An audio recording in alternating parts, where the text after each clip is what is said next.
Nie ma chyba na świecie osoby, która nie słyszałaby o Jerozolimie.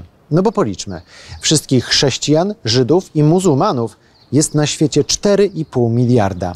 I wszyscy ci ludzie na lekcjach religii uczyli się o Jerozolimie. Ale ile osób tak naprawdę zna to miasto? Bardzo niewiele. 2 takie osoby to goście tego odcinka podcastu. To jest podcast Świat. Zaprasza Wojciech Cegielski, korespondent zagraniczny Polskiego Radia.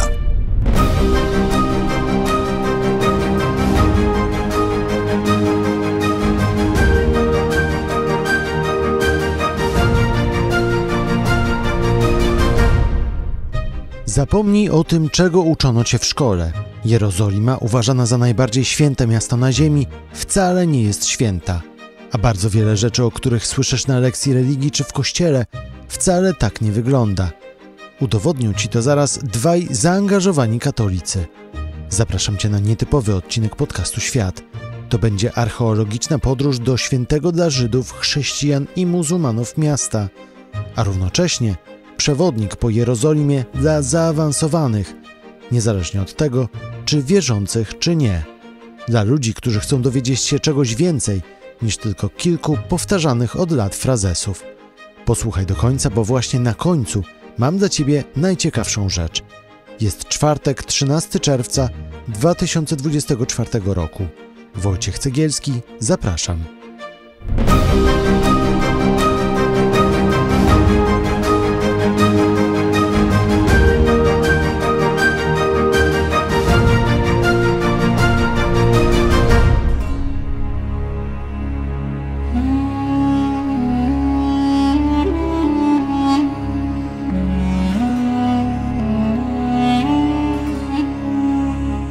Pierwsze spotkanie zazwyczaj pamięta się przez wiele lat.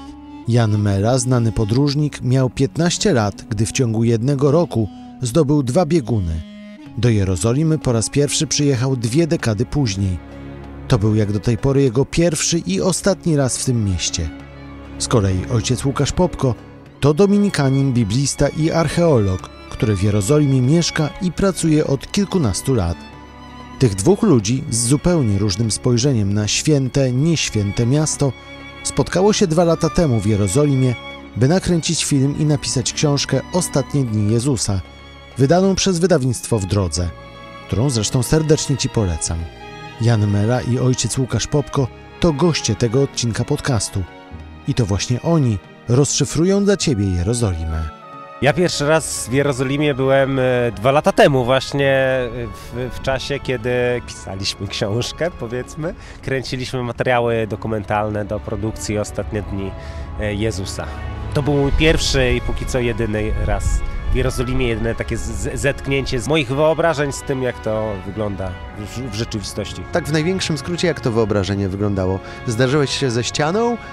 Czy to było mniej więcej tak, jak myślałeś, że jest? Nie, raczej się zderzałem ze ścianą, z konkretnymi ścianami typu ścianą płaczu, która się okazuje, że nie do końca, albo nie tylko ten krótki fragmencik, gdzie po prostu są wszyscy, nie? No idziesz pod mur i idziesz tam, gdzie stoją ludzie, gdzie całują mur, wkładają między skały karteczki, a potem przychodzi ci taki biblista, ojciec Łukasz Popko, i mówi: właściwie to moglibyśmy się przenieść tam nie ma nikogo, a to jest to samo miejsce. Łukasz, my się znamy lata całe, ja wiele razy byłem u ciebie w Jerozolimie, bo w tej Jerozolimie mieszkasz już od lat, ale ten pierwszy moment to był wtedy, kiedy twój zakon dominikanie wysłał cię na studia, czy byłeś wcześniej? Wcześniej byłem jeszcze w czasie moich studiów w Rzymie. Spędziłem miesiąc, na takim, nazwijmy to, kursie geograficzno-archeologicznym, czyli to musiał być 2007-2008 rok. Masę informacji, to trochę pewnie tak jak może to był syndrom jerozolimski, bo jednocześnie i wykłady, i wszystkie doznania, nazwijmy to, fizyczne. I dla mnie to było trochę tak na poziomie niemalże sensorycznym. To zapachy, pamiętam, suku, tych wszystkich. To było lato, więc jednocześnie masz tutaj właśnie wiszącą głowę krowy, obok zaraz złoto, a tutaj perfumy, a tutaj kadzidło. Więc dla mnie to było spotkanie z Orientem trochę przede wszystkim. Rozdział 1. Czy po tych kamieniach stąpał Chrystus? Słowo wyjaśnienia. To pytanie to mój ulubiony frazes, który na ulicach Starego Miasta w Jerozolimie sam słyszałem wielokrotnie, gdy mijałem tam polskie pielgrzymki. To jest takie pytanie, które się pojawia naturalnie. No jesteś w końcu w tym miejscu, gdzie przypominasz sobie słowa Ewangelii, ale patrzysz na nie trochę inaczej. Nie chcę, żeby to zabrzmiało obrazoburczo, nie tylko jako na świętą księgę, ale jako trochę na taki przewodnik, nie? Jest napisane, że nie wiem, szli stąd dotąd, albo masz drogę krzyżową i z jednej strony słyszałeś te słowa wiele razy i może sobie kiedyś zadawałeś pytania, no dobra, ale to w sumie, to jaki to jest dystans, nie? Albo przypominasz sobie sceny z pasji Gibsona, no i tak się wydaje, że to jest taka droga szalenie długa, a potem się okazuje, że to jest raptem naprawdę nieduży fragmencik, więc tak, więc tych takich zetknięć faktycznie jest dużo i mega ciekawie jest właśnie na to popatrzeć teraz jako na trochę taki po prostu przewodnik. No i pojawia się takie naturalne ludzkie pytanie, nie? Tak, żeby dobra, to teraz badajmy to organoleptycznie, czyli to fajnie by było musnąć tego świętego z automatu kamienia, to może i mnie to trąci jakoś trochę taką świętością. To stąpał po tych kamieniach, czy nie? No, nie unosił się, więc musiał oczywiście stąpać po kamieniach. No oczywiście samo stąpanie nie zostawia żadnych śladów archeologicznych, więc to nie jest tak, że ktokolwiek jest w stanie udowodnić, że tu po tym kamieniu chodził Jezus. To, co można udowodnić, że to jest na przykład kamień z tej epoki, i powiedzieć, że masę ludzi tędy przechodziło, a więc jeżeli Jezus wchodził do Jerozolimy, to przechodził przez tą bramę na przykład. O, tyle jesteśmy w stanie powiedzieć na poziomie archeologicznym. Albo pokazać oczywiście wejście do świątyni, albo pokazać drogę, czy też bramę, albo sadzawki z czasów Jezusa, które są wymienione w Ewangelii. Drogi rzymskie, to byłby też może ciekawy element. Tam też trzeba by się zastanowić, że już wchodzimy w szczegóły, czy ta droga była remontowana, no bo te same drogi były używane przez setki lat, która towarstwa konkretnie. Takie rzeczy można zrobić, bo można datować je na przykład na podstawie znalezionych monet i tak dalej, więc tak. Czyli chodził, ale gdzieś tam znacznie poniżej, nie po tym kamieniu, który jest na wierzchu prawdopodobnie. Są miejsca w Jerozolimie, które są dostępne, tylko rzeczywiście to są części raczej zarezerwowane, nie chcę powiedzieć muzealne, ale na przykład południowa część świątyni jerozolimskiej. One są na powierzchni, no ale trzeba tam zapłacić bilet, powiedzmy, żeby wejść. Ale są też, przepraszam, takie miejsca, kiedy szliśmy z sadzawki Siloam pod świątynię, no to te miejsca, które teraz są trochę odkrywane, remontowane przez archeologów, no to są miejsca, które w tym momencie są pod ziemią, prawda? Parę metrów wyżej są po prostu zabudowania, które, jak rozumiem, powstały później, więc trochę chyba jest taki efekt jak ze swojego podwórka, jak na krakowskim rynku, że mamy muzeum podziemi rynku krakowskiego, które są faktycznie parę metrów poniżej, a to był kiedyś poziom zero, który został nadbudowany, więc trochę chyba się to wszystko wyniosło, prawda? Tak, oczywiście. Tam jeszcze w przypadku Jerozolimy to jest problem tego, że to są góry, nie? Więc to też się inaczej w dolinach to nakłada, to jest problem złożony, ale tak, jest to możliwe. Rozdział 2. Gdzie naprawdę był wieczernik?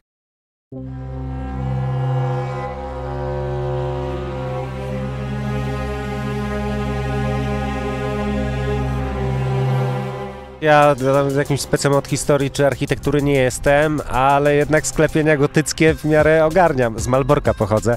Zamek Krzyżacki ma swój jakiś styl. I coś mi się skojarzyło, więc nie do końca mi się wydaje, że tak budowano 2000 lat temu, więc rzeczywiście to miejsce jako jedno z wielu uznawane kulturowo jako to miejsce, jako wieczernik, no jakby jasno pewnie możemy powiedzieć, że to na pewno nie jest to miejsce, albo nie tak to wyglądało wtedy, kiedy działy się te wydarzenia 2000 lat temu. No właśnie, to kiedy przychodzimy do dzisiejszego, cudzysłów, wieczernika, to dlaczego to nie jest ten wieczernik? Dlaczego my chyba nie wiemy, jak rozumiem, gdzie jest ten prawdziwy wieczernik, gdzie Chrystus spożywał ostatnią wieczerzę z uczniami? Sala na górze, mówimy o sali na górze, a tak bywa w historii, że budynki burzą się od góry i to, co tam zwykle zostaje, to są albo pierwsze piętra, albo parter, albo fundamenty, więc sala na górze miała najmniejsze szanse, żeby przetrwać. Natomiast pod tą salą na górze gotycką jest budynek rzeczywiście rzymski i który był od czasów starożytnych identyfikowany, czy też wbudowany w kościół poświęcony Matce Bożej. Ja myślę, że to jest moja interpretacja, że to być może związane z tym, że ponieważ to jest miejsce najlepiej zachowane z czasów starożytnych, dlatego chrześcijanie po prostu utożsamili to z miejscem ostatniej wieczerzy. Natomiast, żeby obronić trochę jednak to umiejscowienie, to pojawia się nazwa Bramy Esseńczyków, która zresztą została odkopana może powiedzmy, może 6 lat temu, 7, przez Niemców na Górze Syjońskiej. I to, że tam jest brama Esseńczyków, plus jednocześnie ten fragment z Ewangelii Marka, który mówi o człowieku niosącym dzban, sprawiło, że ludzie zaczęli,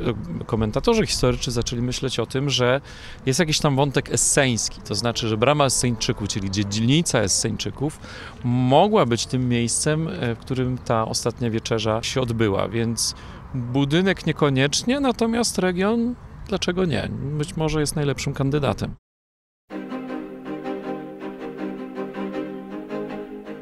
Podróżnik Jan Mela i dominikanin ojciec Łukasz Popko opowiadają w tym odcinku podcastu o Jerozolimie.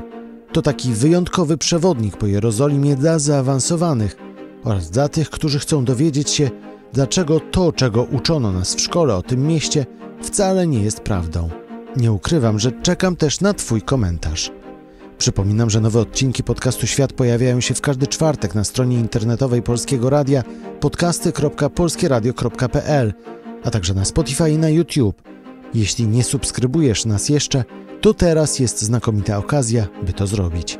Z kolei na Instagramie i na YouTube codziennie po południu mamy dla Ciebie najciekawszy zagraniczny news dnia. Na wszystkich platformach znajdziesz nas wpisując w wyszukiwarkę Podcast Świat. To jest podcast Świat.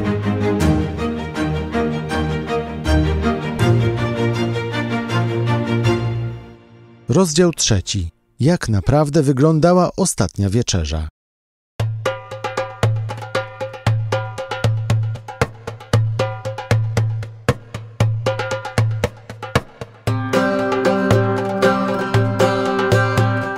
Ta ostatnia wieczerza, po pierwsze oni leżeli, a nie siedzieli przy stole, po drugie to była kolacja sederowa, czyli coś, co Żydzi spożywają przed Paschą, prawda? Jak sobie to uświadomiłeś w toku pisania książki z Łukaszem, nagrywania filmu, to też musiało być coś, co wykracza poza nasze takie ramy, naszej religii w szkołach, gdzie nas zawsze uczono, i tego Michała Anioła, gdzie oni tam też siedzą za tym stołem. No jasne, że tak, jednak operujemy dużo bardziej obrazami, więc kiedy ktoś nam już daną scenę namalował, to się z automatu w naszej głowie w taki sposób zapisuje.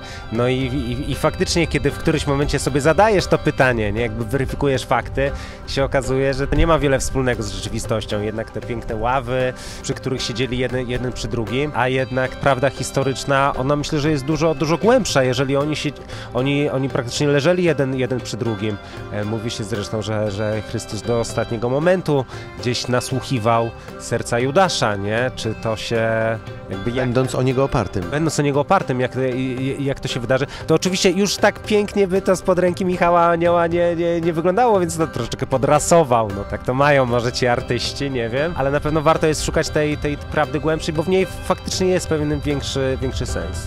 To dlaczego w takim razie była to kolacja sederowa? To jest duże pytanie, nie wiem czy to była kolacja sederowa, bo tak łatwo to nazywasz. Seder znaczy porządek, czy już wtedy Żydzi mieli taki jasny porządek, na przykład rzecz, której oczywiście brakuje w tej kolacji, jeżeli miał być to spożynek paschalny, to jest baranek. Nie ma tam baranka, który jest głównym elementem posiłku paschalnego. Więc takie zestawienie z tradycjami żydowskimi pokazuje podobieństwa, ale też znaczące różnice. Nie? Było wino, było zioła, nie było baranka. Nie było baranka i w tym kontekście pojawia się oczywiście bierzcie, pijcie, to jest moje ciało, moja krew, więc oczywiście w ten sposób, nawet jeżeli słowo baranek nie pada, to trudno nie skorelować tego z samą Paschą. W takim razie to miała szansę być kolacja sederowa, czy to jest jedna z hipotez, ale są też inne? Co oni dlaczego się zebrali? Znaczy, my wiemy, dlaczego się zebrali, bo Jezus miał być zaraz pojmany, oskarżony, skazany i tak dalej. Natomiast mówimy o grupie 13 Żydów.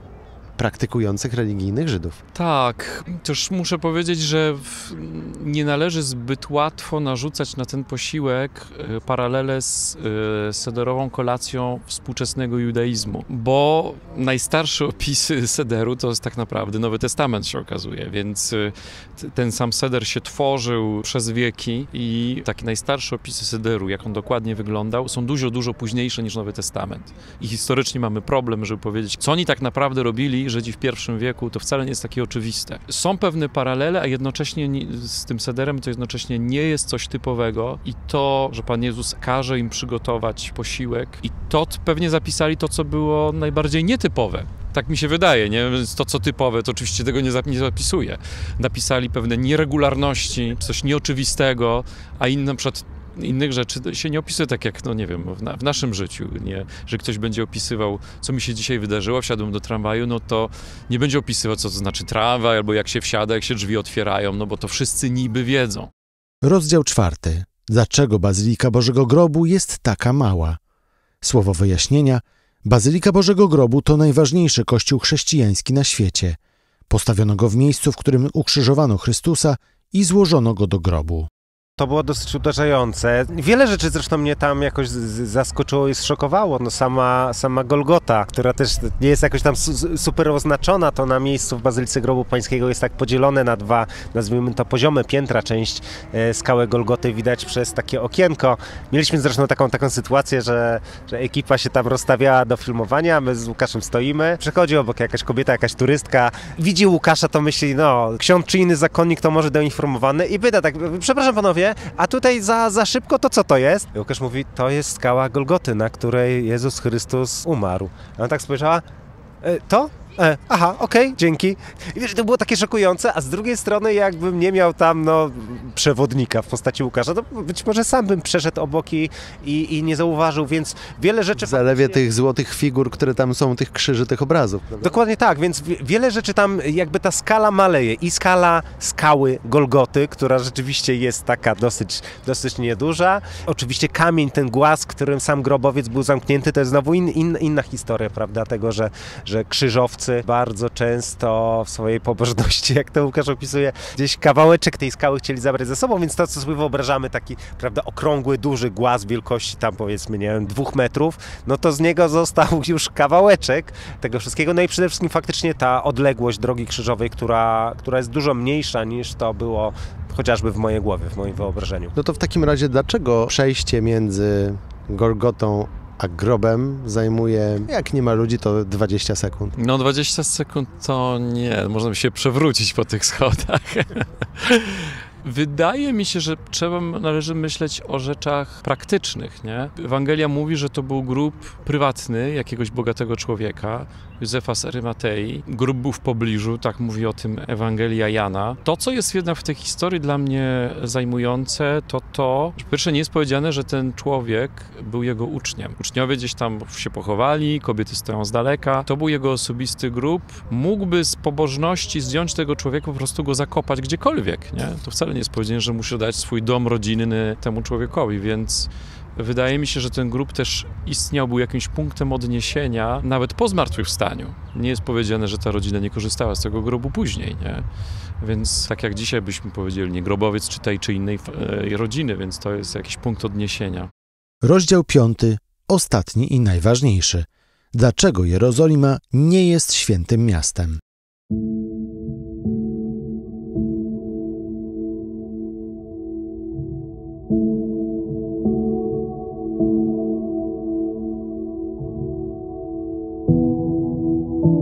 Paradoksalnie dla mnie jednym z takich ciekawszych punktów naszej podróży była wizyta na pustyni judzkiej, bo można powiedzieć, że to było jedno z niewielu miejsc, które wiemy, że się nie zmieniło. Znaczy, no, piasku się trochę przesypało z jednej w drugą stronę, ale to miejsce na pewno wyglądało tak samo 2000 lat temu.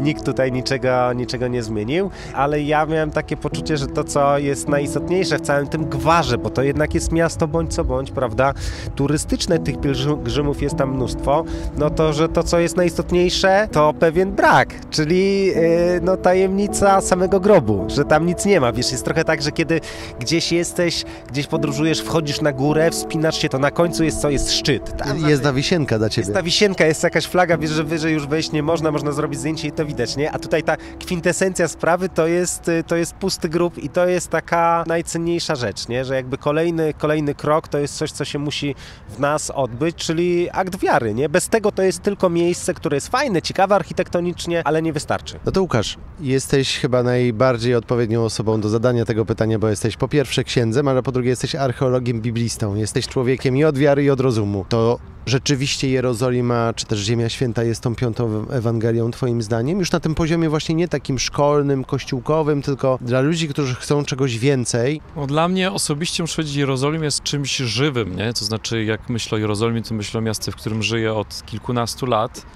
i nie zawsze jest to łatwe. Tam też mieszkałeś trochę, to wiesz, że to bywa też miasto trudne, ale to jest miasto, w którym żyją ludzie, w którym się kłócą, w którym rodzą się dzieci, w którym ludzie się czasem mordują, czasem się kochają. I dla mnie, jeżeli tak mówimy, czyli dobra nowina, powiedziałbym sobie tak, jeżeli Pan Bóg wybrał to miasto, no to już chyba każde miasto może być święte.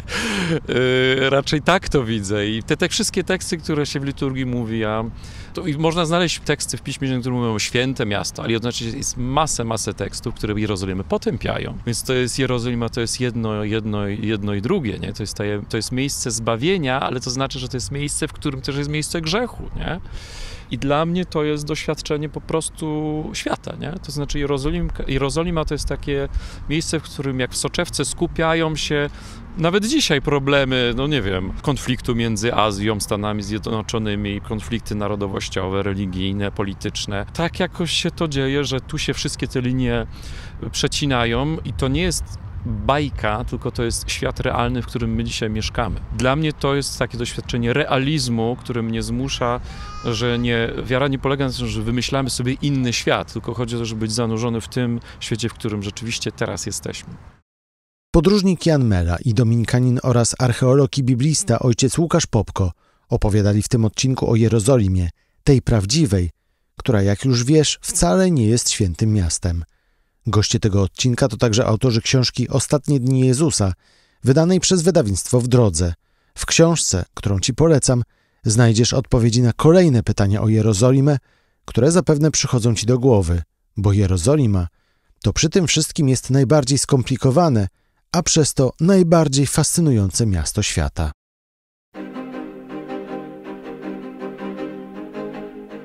Premierowe odcinki podcastu Świat możesz znaleźć w każdy czwartek na kanale Podcast Świat na YouTube oraz na stronie internetowej Polskiego Radia i na platformach podcastowych, takich jak Spotify i Apple Podcast.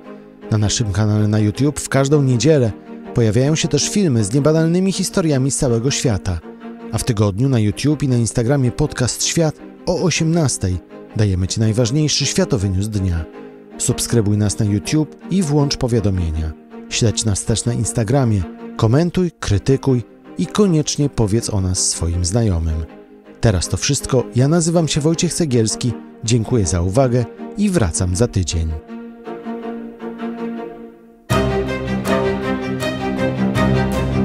To był podcast Świat. Do usłyszenia w kolejnym odcinku.